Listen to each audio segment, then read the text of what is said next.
Where does Deirdre keep her emergency fags? The cutlery drawer? What? Hey, I've been up since 6:30. So he's been watching telly, hasn't he? He's been doing the milkshake shake. Ken, this is, not Shyman. Would you stop calling him that? Anyway, it's any wonder that he's shy, house full of strangers and a cantankerous old woman ordering him about. Why, what's she been making him do? And now he defends his young. She had him fetching slippers and passing this and that. Anyway, we only watched 20 minutes television. The rest of the time we've been reading and colouring. They watched something called High Five. I didn't care for it. Well, let them just have a smoke and then I'll give you a hand. Hey, give me a hand? You can't stumble out of bed at 10 to 9 in the morning and give me a hand. You can take over. And have a shave, you look like a vagrant. Me shave? What about you, the bohemian? I've heard about you, you know. What's your book called? Saturday morning. Sunday afternoon. And who told you about that? Who do you think? Look, you either take them to Portsmouth, or you get on the phone to Bessie Street School and you find somewhere to live. Yes.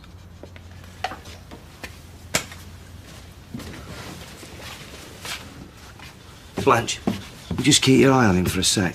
The first 30 years are the hardest.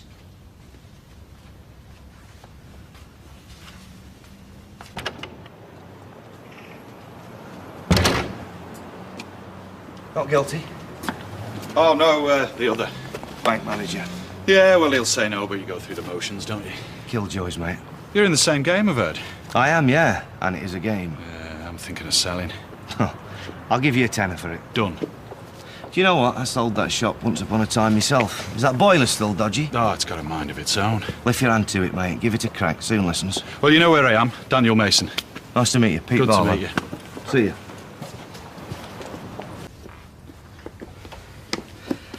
So then, matey. What do you think to your granddad? Good. Good, yeah? Well, you reckon? And he was reading to you, was he? The twits. What's that about, then, the twits, eh? Do you want me to give you a hand with this jigsaw?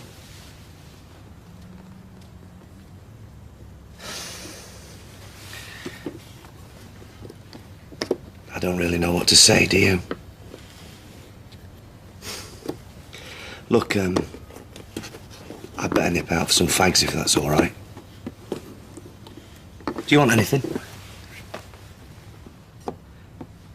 I'll get you a lollipop. I'll bring you a lollipop back. And so, you just sit there and you just do your jigsaw.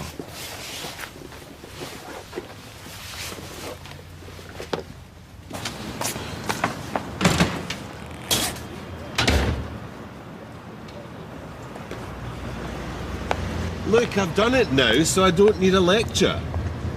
You're the accountant. Juggle some figures pronto before they...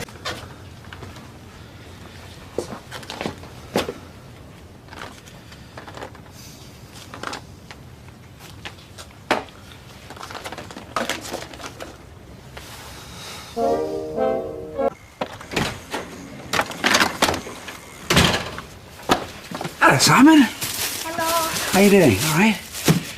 Where's your daddy?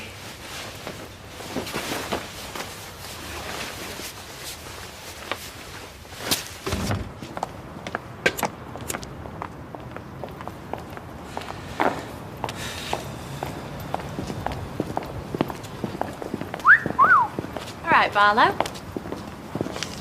Well, you look like you've just stepped out of the salon. You never said you had a kid with you. Last night, I mean. Was I supposed to? No, it don't matter. It's just, well, I never realised, that's all. Well, that's because I never told you. Not that it took you long to find out. Right, shall we start this conversation again? Let's plough on, shall we? Well, I'm sorry to hear about his mum dying. How's he coping? Who knows? And how are you coping? Oh, me, I'm born to it. Well, I quite like kids. Quite. So I know who to come to if I need a babysitter then, shall I? Well, it depends on who you're going to take out, because I might get insanely jealous and refuse. You don't change. See ya. Take care.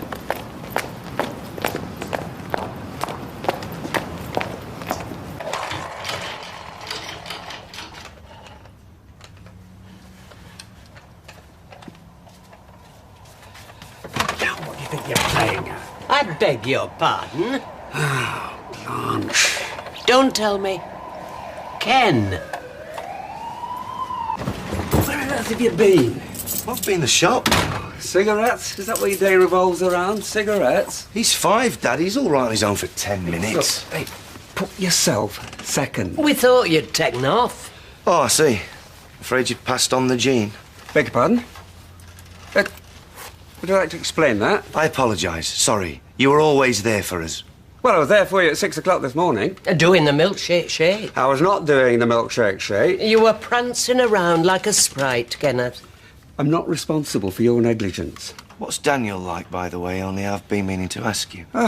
2 minutes parenting, you're throwing things in my And face. Susan? Oh, there was a model child. Don't you talk about her like that. I mean, you did all right with Tracy, granted, I'll give you that, because she turned out very well, didn't she? That's enough. Do you know how close I am to striking you? Striking me. Look and learn, everyone.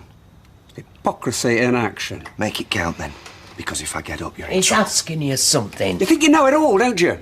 You've always been the same. No one can tell you anything. The boy's trying to talk to you. What can I say? We turn into our parents. That's God's cruelest joke. Then, pity poor Simon. Will you both please keep quiet?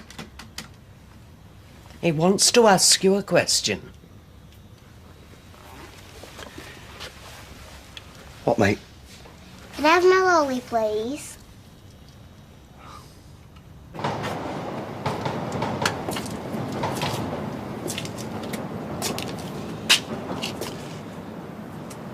Mind if I join you?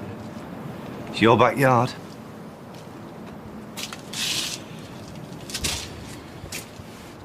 Are you all right? Yeah. Good. You know, Deirdre and I took Amy to the zoo the other week, and all the way Amy was saying, "Oh, we're there yet? Oh, we're there yet?" So I turned around and I said, "Be quiet, Amy, you're such a cliche." I can't tell you how we laughed. Deirdre said it's one of the funniest things I've said in a long time.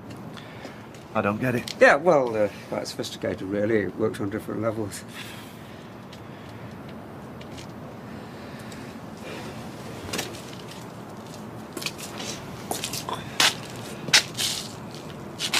Look, it's not going to help anybody if we fight, is it? Look, despite all my mistakes, despite all yours, he's a poor, disorientated child who's lost a mother and gained a father, and whether you like it or not, his entire future is in your hands. That's a huge responsibility, Peter. It's the biggest thing anyone will ever ask of you.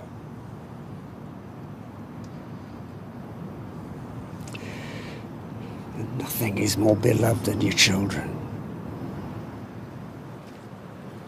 There's a social worker here. A social worker? Why?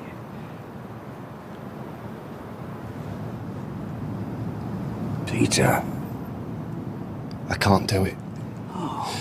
No.